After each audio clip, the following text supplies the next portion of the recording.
E aí, meus queridos, tudo bem? Eu sou o Prof. Clayton Reis e essa é a resolução de mais uma questão do Enem de 2022 que fala sobre calorimetria. A questão diz o seguinte: a variação da incidência de radiação solar sobre a superfície da Terra resulta em uma variação de temperatura ao longo de um dia denominada amplitude térmica.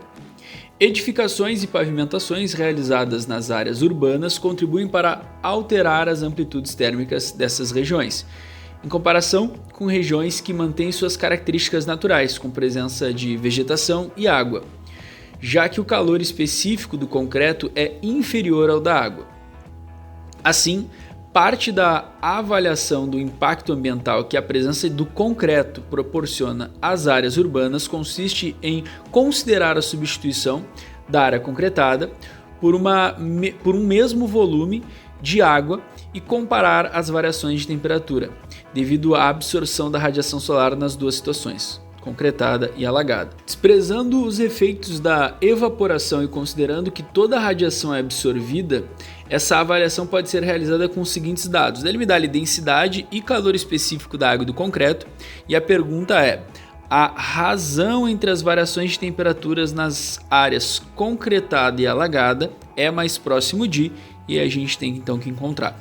Um dado importante ali que a gente precisa grifar, né? A gente precisa destacar quando a gente lê essa questão, é que ele fala ali, um mesmo volume de água e comparar as variações de temperatura devido à absorção da radiação solar nas duas situações. Então, a gente vai justamente comparar a parte do concreto, o volume de concreto com o mesmo volume de água. Isso é um dado importante para a gente realizar ali a questão. Então, seguindo ali, olha só.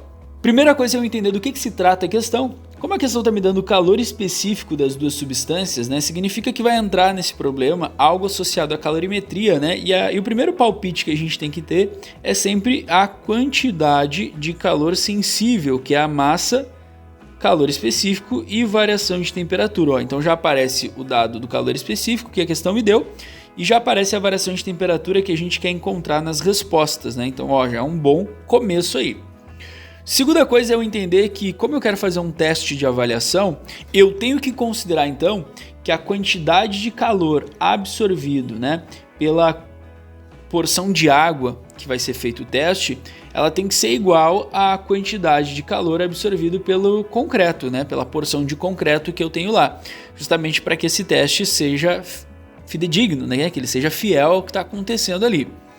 E aí a gente vai abrir isso. Então, o primeiro passo é a gente considerar isso aqui, que as quantidades de calor absorvido no experimento usando água é igual à quantidade de calor que o concreto vai absorver, e aí justamente a gente verificar os impactos ali das variações de temperatura.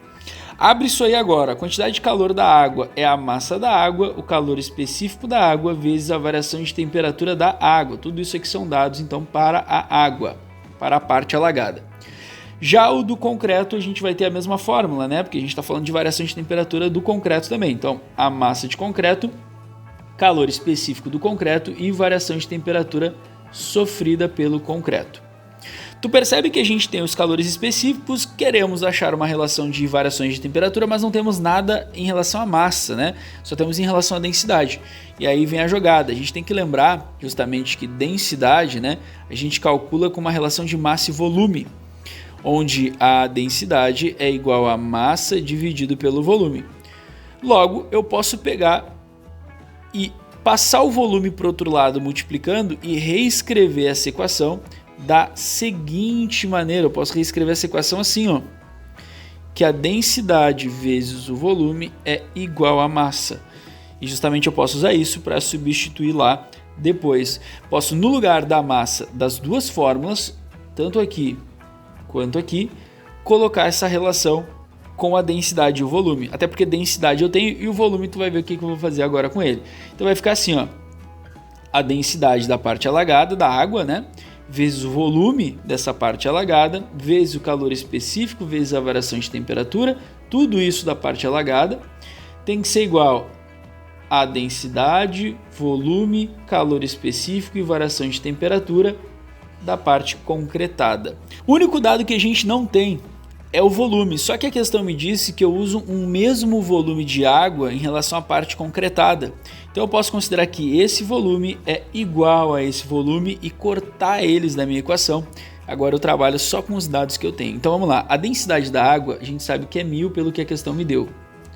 O calor específico da água é 4,2 e a variação de temperatura da água eu vou chamar como TA. A densidade do concreto é de 2.500 kg por metro cúbico. O calor específico dele então é 0,8, conforme que a tabela me deu. As unidades são todas as mesmas, então não preciso me preocupar muito.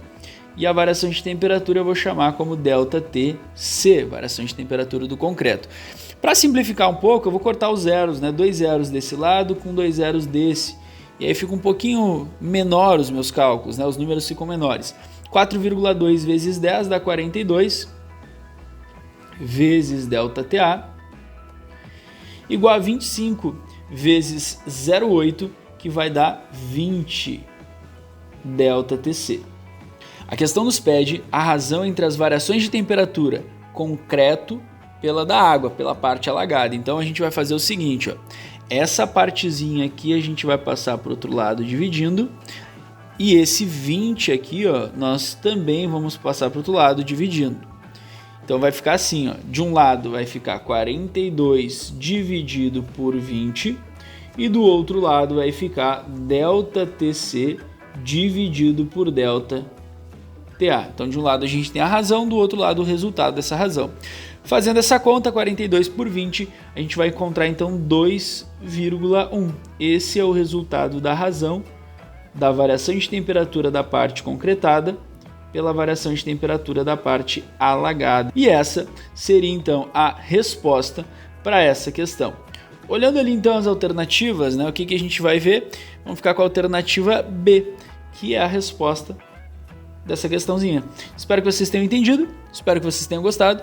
Muito obrigado por assistirem até aqui. Fiquem ligados aí nas próximas resoluções. Era isso, bons estudos para vocês e tchau, tchau!